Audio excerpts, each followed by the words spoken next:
제6과 그리스도인 가정인데요.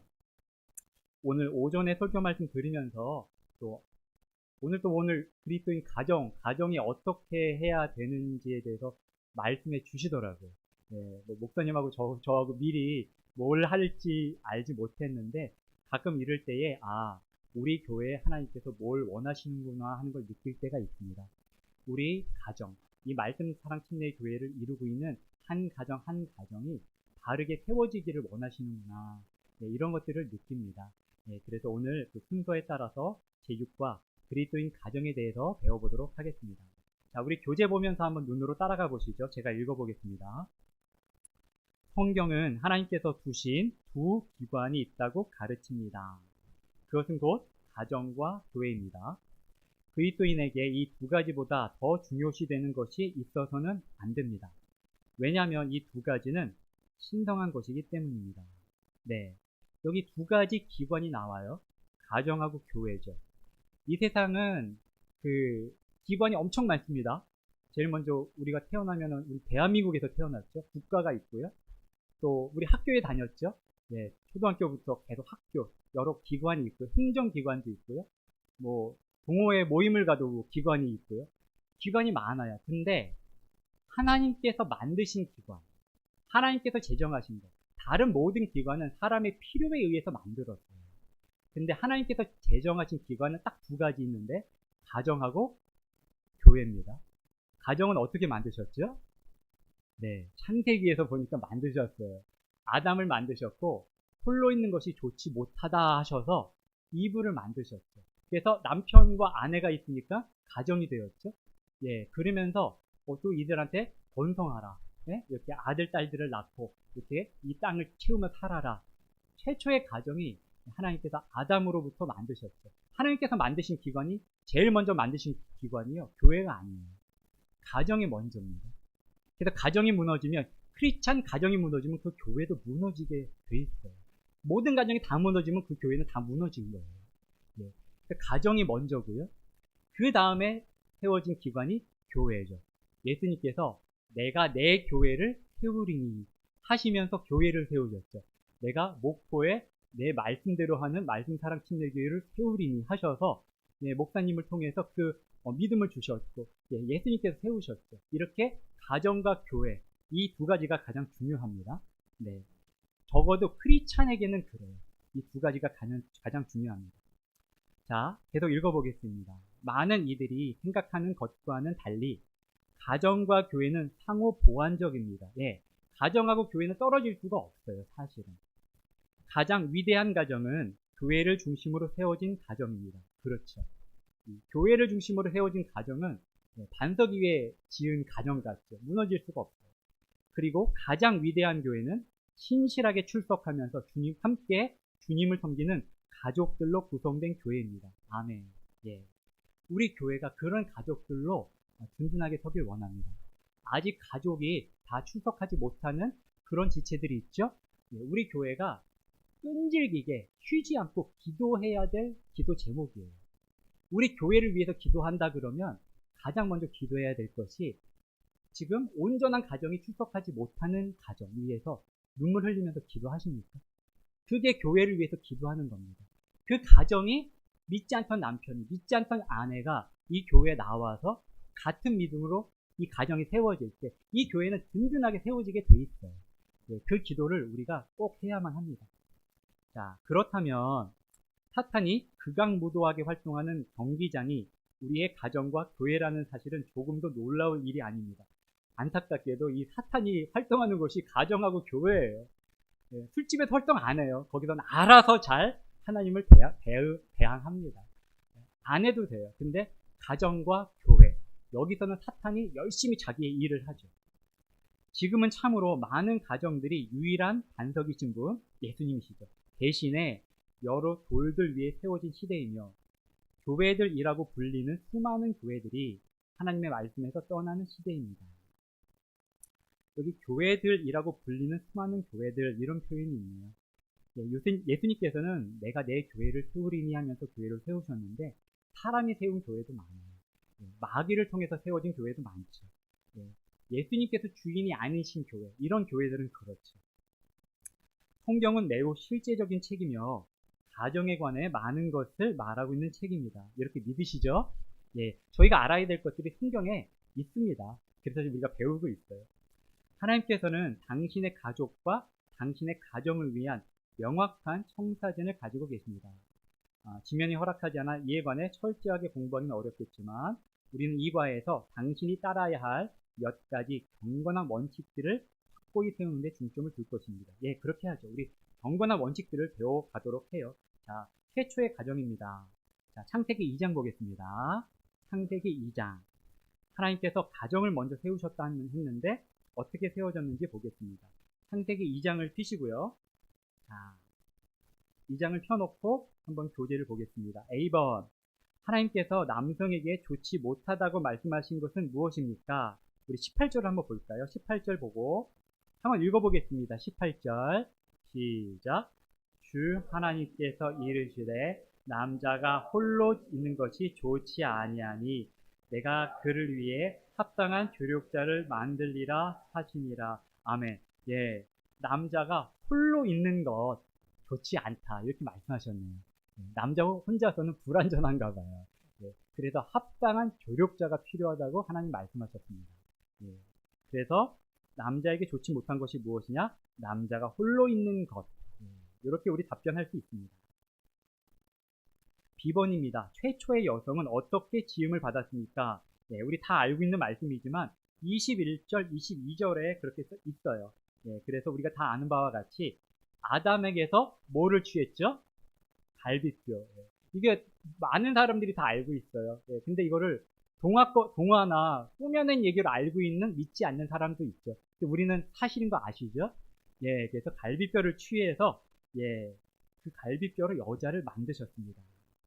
그렇게 적으시면 되겠습니다. 아담에게서 취한 갈비뼈로 여자를 만드심. 이렇게 우리가 적을 수 있습니다. 우리가 한번 생각해보고 넘어간다면 하나님께서 사람을 만드시는 방법이 몇 가지가 있어요. 우선은 흙으로 만드시는 경우가 있죠. 누구 만드셨죠? 아담. 예. 그리고 아빠와 엄마를 통해서 남자의 정자, 여자의 난자를 통해서 사람을 만드시는 경우 있죠. 우리가 그렇죠. 예. 여기 보니까 갈비뼈로 만드신 사람도 있네요. 예, 여자. 최초의 여자 이분은 갈비뼈를 만드셨어요.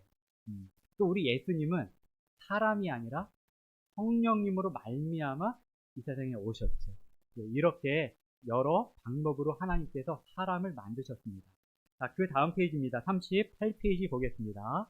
10번. 이 구절에서 하나님께서는 여성이 남성을 위한, 우리 이거 안 봐도 알 것 같아요. 땡땡땡땡땡땡 라고 말씀하십니다. 뭐죠? 예, 합당한 조력자. 우리 수요경배 때도 이 말씀 들은 것 같아요. 합당한 조력자가 되라. 예. 수요경배 때 말씀 제목이 그거였거든요. 진리를 위한 합당한 조력자가 되라. 예.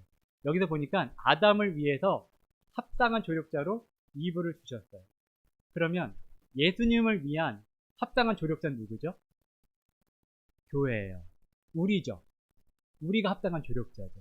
그래서 진리를 위한 합당한 조력자가 되라. 이 말씀 우리가 들은 것처럼 진리이신 예수님을 위한 우리가 합당한 조력자가 되어야죠. 그래서 순결할 필요가 있죠. 신부니까. 예.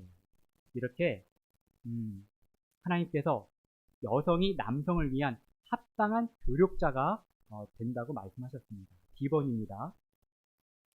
남녀가 결혼하면서 떠나야 하는 곳은 어디입니까? 24절에 있습니다.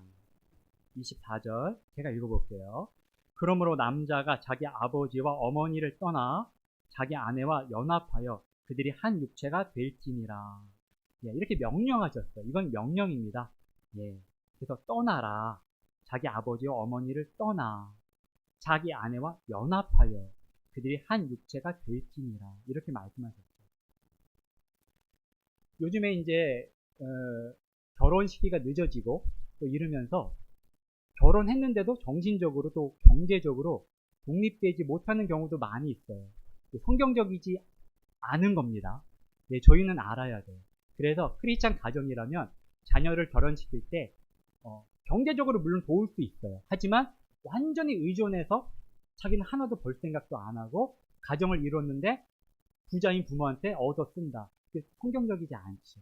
정신적으로도 내가 그러면 이 가정에 가장이 될 그런 위치에 가는 건데 그 준비가 안 되고서 이 가정을 이룬다는 게 안 되죠.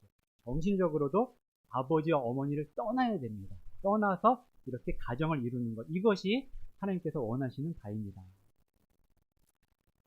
2번입니다. 영어 2번. 남녀가 결혼하면서 되어야 하는 것은 무엇입니까? 24절에 또 있어요. 그래서 그들이 한 육체가 될지니라. 한 육체가 될지니라 이렇게 말씀하셨습니다. 그래서 결혼 자체를 한 육체가 되는 것이라고 말할 수 있어요. 하나님께서는 한 육체가 된다고 말씀하셨거든요. 결혼이 그렇습니다. 그렇기 때문에 아까 오전에 목사님께서도 말씀하셨지만 결혼은 하지 않고 동거하는 거, 이게 가능한가요?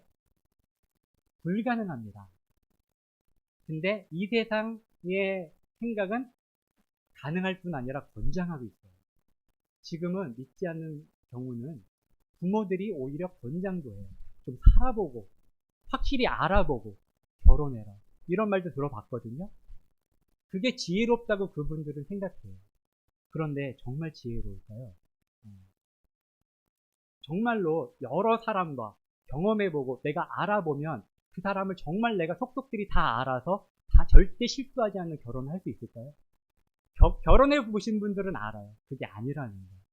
어떻게 결혼해도 서로 용서하고 서로 사랑하고 이 과정이 필요하다는 걸 알죠. 하나님께서도 아시기 때문에 결혼은 한 육체가 되는 게 결혼하는 거예요. 그래서 함부로 할 것이 아니죠. 그렇습니다. 자, F번입니다. 창세기 3장 16절에 따르면 결혼 생활에서 여자의 욕망이 어디에 있습니까? 3장 16절을 한번 볼까요? 창세기 3장 16절. 제가 읽어보겠습니다. 여자에게 이르시되 내가 내 고통과 수태를 크게 늘리리니 내가 고통 속에서 자식들을 낳을 것이며 또 너의 열망이 내 남편에게 있겠고 그가 너를 다스릴 것이니라 하시며 너의 욕망이 이 여자의 욕망이 내 남편에게 있겠다 이렇게 말씀하셨어요. 자기 남편이라고 답할 수 있습니다.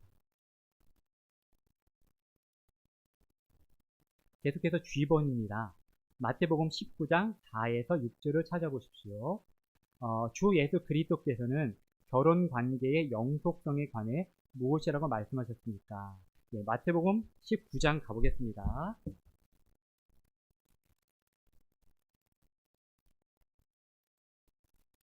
마태복음 19장 4절에서 6절. 저하고 한 절씩 한번 교독해 보시죠. 제가 4절부터 해보겠습니다. 그분께서 그들에게 대답하여 이르시되 처음에 그들을 만드신 분께서 그들을 남성과 여성으로 만드시고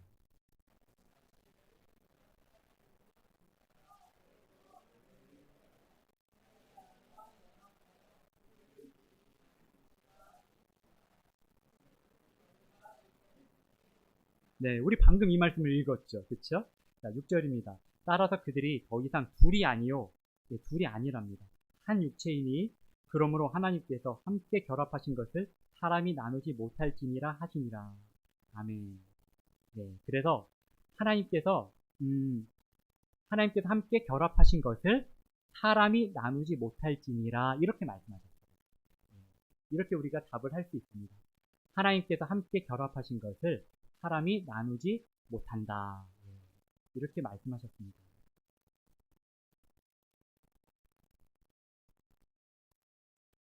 이렇게 볼 때에 하나님께서 이혼을 지지하실까요? 인정하실까요? 이 세상에는 여러 어려운 상황, 또 여러 피치 못할 이유로 이혼한 가정들이 있어요. 그분들을 정죄하려고 하는 것이 아닙니다. 하지만 하나님께서 원래 정하신 건 아니에요. 원래 허락하신 건 아니에요. 그래서 하나님께서는 모든 죄를 다 용서하시죠. 그죄도 용서하셨어요. 하지만 하나님께서 원하시는 바는 아니었습니다. 그래서 원래는 하나님께서 결합하신 것을 사람이 나누지 못한다 이렇게 말씀을 하셨습니다. 가장 안타까운 경우가 아내가 남편이 구타해서 아내만 크리스찬이에요. 근데 그렇게 구타를 근데 이분이 그 이혼에 대해서 상담할 때 한 목사님이 너무 안타깝지만 그러함에도 자매님, 이혼하는 것은 하나님의 뜻이 아닙니다. 이렇게 말씀하시는 것을 제가 보고 사람의 생각으로는 이해하기 참 어렵죠. 그러나 그 안에 그 헌신을 통해서 그 남자가 구원받을 수가 있어요. 네. 그래서 하나님의 뜻은 이혼하는 것이 하나님의 뜻은 아닙니다. 자, H번입니다. 로마서 7장 1절에서 3절을 보겠습니다. 로마서 7장입니다.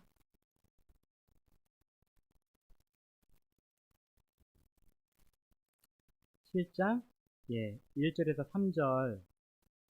여기 보니까 오늘 또 본 말씀 아닌가요? 하나님께서 알라고 하시나 봐요. 저희 한번 교독해 보시죠. 자, 1절에서 3절. 형제들아, 내가 법을 아는 자들에게 말하노니 너희는 법이 사람이 살아있는 동안에만 그를 지배하는 줄 알지 못하느냐?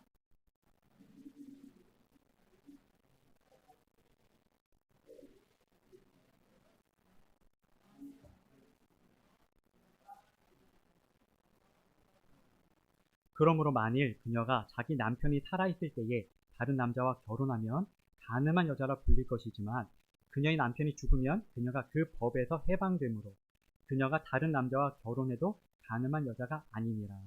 아멘. 이 말씀을 주셨습니다. 그래서 결혼을 위한 하나님의 계획에 의하면 결혼의 결속은 오직 죽음에 의해서만 끊어지게 됩니다. 죽음에 의해서. 우리는 율법에 대해 죽었죠. 그래서 우리 그리스도와 함께 우리가 결혼할 수 있었습니다. I번입니다. 히브리서 13장 4절 A를 찾아보십시오. 4절 A 그러면 4절의 앞부분을 말합니다. 하나님께서 존귀하게 여기라고 말씀하신 두 가지는 무엇입니까? 이 말씀 찾아봐야 될 것 같아요. 히브리서 13장 갑니다. 히브리서 13장. 히브리서 13장 4절. 제가 읽어보겠습니다. 결혼은 모든 사람들 가운데서 존귀한 것이니 잠자리를 더럽히지 말라. 그러나 음행을 일삼는 자들과 간음하는 자들은 하나님께서 심판하시리라. 아멘. 먼저 존귀하게 여기라고 하는 것 첫 번째 결혼이죠. 결혼이 존귀하다고 말씀하십니다. 이게 왜 존귀할까요? 예수님과 우리의 관계를 나타내 보이기 때문에 그래요. 이 세상에서 우리의 남편, 아내가 결혼 생활은 이 세상 살 동안만 유지되는 그런 일이죠. 하지만 이 결혼 생활을 통해서 예수 그리스도와 우리의 관계, 이 교회와의 관계가 무엇인지 배우거든요. 그래서 결혼이 존귀한 것입니다. 두 번째는 잠자리를 더럽히지 말라 그러셨어요. 순결하라고 하셨죠. 잠자리, 순결에 대해서 말씀하시는 거예요. 요즘에 우리가 읽고 있는 이 구약서신 보니까 이스라엘 백성에게 너희가 순결하지 못했다. 너희가 간음했다. 계속 이 말씀 너무나 많이 하시더라고요. 그래서 결혼 생활에 있어서 제일 중요한 건 순결입니다. 결혼하기 전에 중요한 거는 순결이죠. 지금은 이 얘기하면은 사람들이 다 비웃죠, 우리를. 그런데 하나님께서는 이렇게 하라고 말씀하세요. 이것이 옳기 때문에 그렇습니다. 결혼하기 전에는 혼전 순결이 중요하고요. 그 다음에 결혼한 다음에는 아내는 남편에게 순결하고 남편은 아내에게 순결한 거. 중요합니다. 하나님께서는 이렇게 결혼이 존귀한 것이다. 또 잠자리 이 순결한 것이 존귀한 것이다. 이렇게 말씀하셨습니다. 다 동의하시죠? 이 동의한 대로 우리 삶이 남은 삶이 순결하게 각자의 배우자에 대해서도 순결하고 또 우리 주 예수 그리스도에 대해서도 우리가 순결한 우리가 됐으면 참 좋겠습니다. 그 다음 소제목입니다. 아내에 대한 남편의 의무가 있어요. 자, 우리 남편분들은 일어나셔야 돼요. 자, 이때 조심은 안 돼요. 남편의 의무입니다. 아내에 대한 남편의 의무가 먼저 있대요. 자, A번입니다. 창세기 2장 24절. 자신의 아내와 요거 연합입니다. 연합해야 합니다. 제일 먼저 해야 될 건 남편이 아내에게 뭘 해야 되냐? 연합해야 돼요. 육체도 연합해야 되고요. 마음도 연합해야 돼요. 연합은 둘이 하나가 되는 거다 이렇게 돼 있더라고요. 제가 사전을 찾아보니까 둘 이상의 사람이나 집단이 합하여 하나의 조직체를 만드는 거예요. 쉽게 말해서 둘이 하나가 되는 거예요. 이게 연합이에요. 남편은 아내와 연합해야 됩니다. 첫 번째 의무예요. 자, 두 번째 B번. 에베소서 5장 25절입니다. 아주 중요한 에베소서 5장 가겠습니다. 에베소서 5장 25절. 에베소서 5장 25절. 자, 우리 형제님들만 큰 소리로 한번 읽어보겠습니다. 에베소서 5장 25절입니다. 시작. 남편들아 너희 안에 사랑하기를 그리스도께서 또한 교회를 사랑하사 교회를 위해 자신을 주신 것 같이 하라. 아멘. 예. B번에는 자신의 아내를 뭐 해야 되죠? 사랑해야 됩니다. 예수님께서 교회를 사랑하시는 것만큼 그것처럼 사랑해야 됩니다. 제 생각에 이 명령에 남편들이 아주 잘 순종하면 가정은 문제가 없습니다. 아까 위에서 우리가 배운 게 이 여자의 욕망이 남편에게 있다 했죠.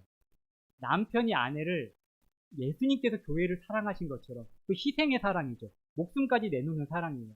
이렇게 사랑하면 배신할 여자가 그렇게 많이 있을까요? 네. 잘 없어요. 네.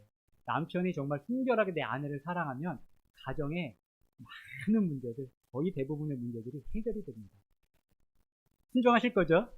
네, 저 순종하겠습니다. 네, 우리 형제님들 순종하시기 바랍니다. 10번입니다. 아내를 위한 남편의 사랑은 다음과 같아야 합니다. 예, 아예 다 구체적으로 알려주십니다. 자, 교회를 위한 그리스도의 사랑과 같아야 합니다. 우리 다 알죠? 예, 네모칸 우리 채울 수 있습니다. 교회를 위한 그리스도의 사랑과 같아야 합니다. 우리가 그리스도께 받은 사랑이 우리 마음속에 항상 흘러넘친다면 우리도 우리 아내를 먼저 가장 가까운 내 아내를 이렇게 사랑해야 합니다. 이건 명령입니다. 2번 자신의 몸 맞아요. 몸. 자신의 몸을 위하는 것 같아야 합니다. 우리 남자분들이 자신의 몸 되게 위하더라고요. 50 넘어가면 몸 위한다고 좋은 것들 많이 먹어요. 저도 좋은 거 먹으려고 애 많이 씁니다. 뭐 야채, 과일 먹으려고 애써요. 이 몸을 위하는 것처럼 누구를 위해라? 네, 아내를 위해라. 우리 형제님들만 아멘? 네, 아멘 하셔야 됩니다. 무조건 아멘 하셔야 됩니다. 예. D번입니다. 자신의 아내를 땡땡 해야 합니다. 예, 요거 찾아볼게요. 디모데전서 5장 8절에 가보겠습니다. 디모데전서 5장 8절. 이 말씀도 저희가 오전 이 설교 말씀에 계속 배우는 말씀이에요. 반복해서 주시는 말씀. 네, 진실로 반복해서 말씀하시는 거는 강조하시는 거거든요. 네, 오전에 오후에 또 알려주시는 건 강조하시는 것 같아요. 자, 5장 8절 말씀 제가 읽어볼게요. 그러나 누가 자기 친족, 특히 자기 집 사람들을 부양하지 아니하면 그는 믿음을 부인한 자예요. 불신자보다 나쁜 자입니다. 네, 부양해야 돼요. 남편은 아내를 부양해야 됩니다. 먹여 살려야 돼요. 땀 흘려 일해서 내 아내가 먹고 살 수 있도록 그걸 책임을 다해야 되죠. 많이 벌고 뭐 적게 벌고 뭐 이거는 아무 상관이 없어요. 내 능력에 의해서 하나님께 더 나에게 주신 그 일을 열심히 땀 흘려서 내 아내를 사랑해서 부양해야 합니다. 예, 열심히들 다 이렇게 하셨죠. 예, 그렇습니다. 네, 그 다음 페이지 보겠습니다. 39페이지입니다. 베드로전서 3장 7절이네요. 네, 여기는 제가 알려드릴게요. 자신의 아내를 존중해야 합니다. 존중. 베드로전서 3장 7절에 있어요. 존중해야 합니다. 3장 7절.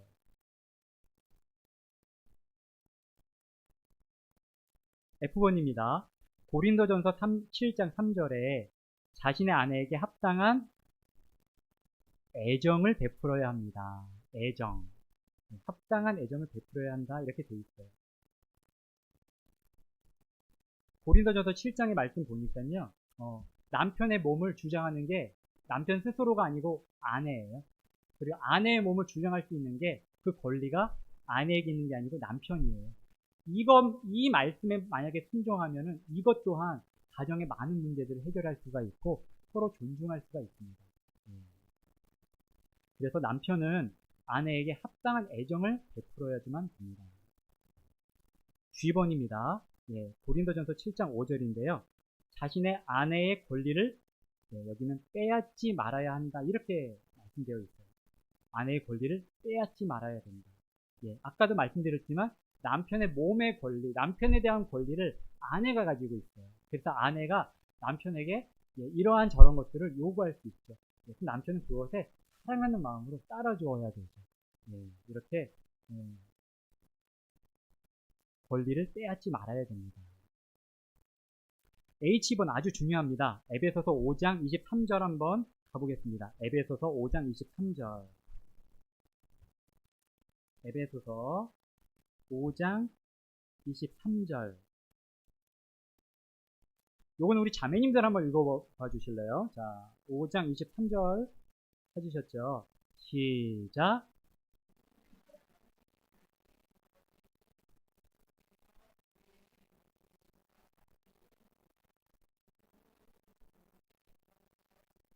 아멘. 남편이 아내의 머리됨이 이렇게 돼 있어요.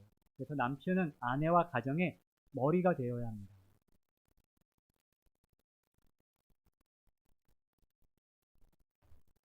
요즘에는 가정에서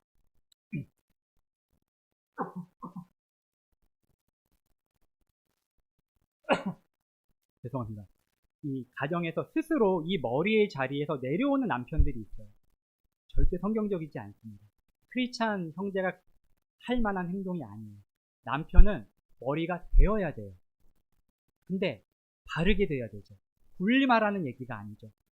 예수님께서 이 교회의 머리시거든요. 예수님께서 이 교회 어떻게 하시는지 보시면 머리가 뭐 어떻게 하는 건지 압니다. 머리는 맨날 용서해야 돼요. 맨날 감싸 안아야 되고 맨날 사랑해야 되고 예수님께서 머리로서 하시는 게 그렇거든요. 남편이 가정에서 머리가 돼야 되는데 어떤 머리? 희생하고 사랑하고 용서하고 이런 머리가 돼야 됩니다. 여기 가로차고 있는데 보니까 이것은 남편이 독재자가 되어야 한다는 것이 아니라 그가 지도력을 발휘하는 위치에 있어야 한다는 것을 의미하는 것입니다. 이것을 바르게 해석을 못하기 때문에 아내들이 고통받고 그래서 남편과 동등해야 된다고 얘기하고 머리가 아내가 되기도 하고 이런 혼란들이 생기고 그 혼란 때문에 여러 가지 문제가 생기는 거죠. 이 세상에서는 이 세상 사회의 기준으로 볼 때는 그것이 지혜롭다고 계속 말을 해요. 근데 이 세상이 그래서 살만한 세상이 되었나요? 더 죄가 만연한 세상, 더 아내들이 살기 힘든 세상, 직장 일도 해야 되고요, 가정 일도 해야 되고요, 그러면서 더 힘들고요, 그러면서 남편과 아내는 서로의 불만이 더 쌓이고요, 서로 어렵고요, 이런 일들이 더 생겼어요. 하나님의 말씀에 우리가 순종하지 않았기 때문에 생긴 일입니다. 그래서 남편들은 가정의 머리가 되어야 하되 예수님 같은 머리가 되어야지만 됩니다. 자, 이제 남편이 해야 될 일 다 배웠어요. 남편의 의무 배웠습니다. 자, 이제 아내의 의무에 대해서 배우겠습니다. 남편에 대한 아내의 의무. 에베소서 5장 22절. 자신의 남편이 가정에서 지도력을 발휘할 때에 뭐 해야 될까요? 복종해야 됩니다. 복종해야 됩니다. 영어 단어 보니까 submit되어 있는데 온순히 따르다, 감수하다 이런 뜻이 있어요. 복종해야 된다는 게 뭐 죽어라 그러면 죽어야 되고 이런 게 아니라 그 남편의 뜻에 온순히 이렇게 따라주는 거죠. 남편이 머리라 인정하고 따라주는 것이죠. 자, B번 에베소서 5장 33절. 자신의 남편을 존경해야 합니다. 어려우시죠, 자매님들? 존경하는 거, 남편 존경하는 거 어려우시죠? 네. 어떻게, 주님의 명령입니다. 이 존경하는 방법 중에 요거 하나 좋은 것 같아요. 요거 우리가 실천할 수 있는 것 같아요. 여기 가로에 써 있는데, 당신의 남편을 다른 사람들이 있는 곳에서 절대 비평해서는 안 됩니다. 자매님들 이거 순종하시기 바랍니다. 요거 하나만 순종하시면 주님께서 은혜와 복을 주십니다. 예. 얼굴에 침 뱉기예요. 그렇잖아요. 근데 이 세상 사람들은 여자들끼리 모여서 아유 그랬어, 아유 너희 남편이 그래? 이런 얘기들 하잖아요. 네, 오늘 오전에 배운 말씀이잖아요. 그렇죠? 어리석은 말들이고 하나님께서 받으실 말이 아닙니다. 그래서 내 남편이 아무리 부족해도 이춘하 자매님 잘 들으세요. 남편이 아무리 부족해도 예, 존경하고 예, 잘 따라줘야 됩니다. 예, 우리 자매님 참 잘하시는 것 같아요. 자, 10번입니다. 디모데전서 5장 14절. 예. 이 말씀도 우리 아까 오전에 봤어요. 가정을 꾸려야 합니다. 가정을 꾸려야 합니다. 아내는 가정을 꾸려야 돼요. 직장에서 높은 진급을 해야 되는 게 먼저가 아니고요. 가정을 꾸려야 돼요. 우리 오전에 목사님께서 말씀해 주신 말씀이에요. 여기 주위에 보니까 성경은 여성들이 급여를 받는 직업을 가지는 것을 잘못이라고 가르치지 않습니다. 그러나 여성의 최우선 순위는 가정을 돌보는 자가 되는 것입니다. 네, 이렇게 써 있네요. 목사님 지금 예습하고 오셨어요? 어떻게 오전에 다 얘기해 주셨어요? 네, 그렇습니다. D번에 볼게요. 당신의 남편이 그리스도인이 아니라면, 예, 그리스도인이 아니라면, 우리 베드로전서 3장 가볼게요. 그러면 어떻게 해야 될까요? 베드로전서 3장 1절 보겠습니다. 내 남편이 그리스도인이 아닐 때, 다 같이, 자, 우리, 자매님들 한번 읽어보겠습니다. 자매님들. 베드로전서 3장 1절, 시작.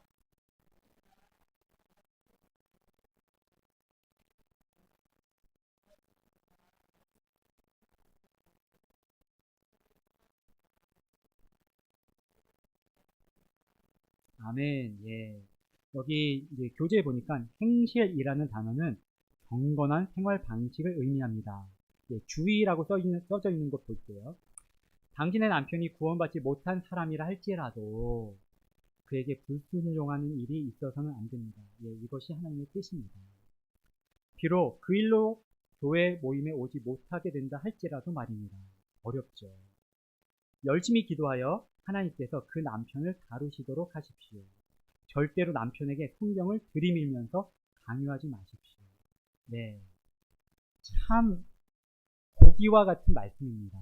근데 잘 씹어서 소화시켜야 돼요. 네. 남편이 믿지 않는 분이라 할지라도 내가 남편이 허락하면 교회 열심히 참석해야 되죠. 그러나 최대한 이 남편의 말에 순종하고 따라주려고 해야 됩니다. 왜? 그 남편이 예뻐서가 아니라 하나님의 뜻이 그렇기 때문에 그렇습니다. 그렇게 할 때에 그 남편은 그 아내 안에서 일하시는 아내의 그 안에 있는 그리스도의 모습을 보게 될 거예요. 예, 시간이 오래 걸릴 수도 있고요.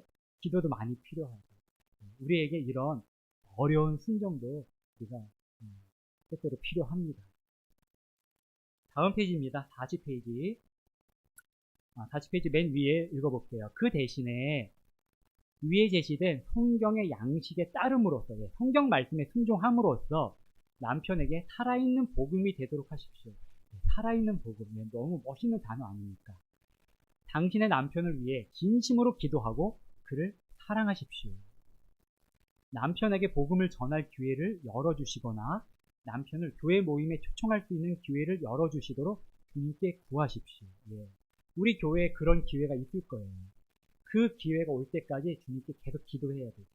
예, 뭐 야유회를 갖는다든가 어떤 뭐 모임을 갖는다든가 뭐 가족 초청 뭐 이런 걸 갖는다 할 때 미리 기도하면서 여보 우리 한번 요거 같이 갑시다 할 수 있도록 그 전에 기도로 준비가 돼야죠.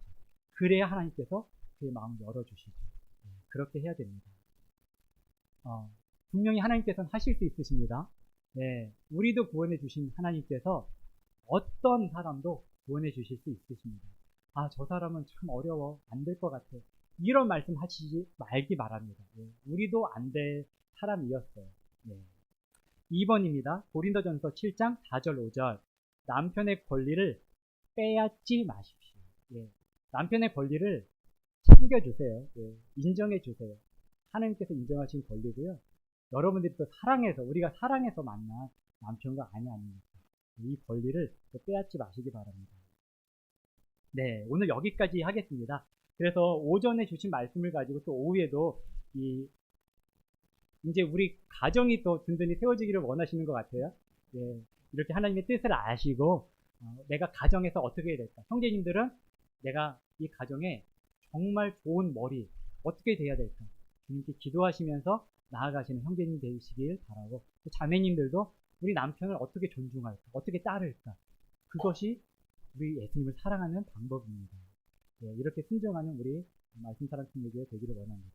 네, 우리 목사님 나오셔서 기도해 주시고 정리해 주시겠습니다.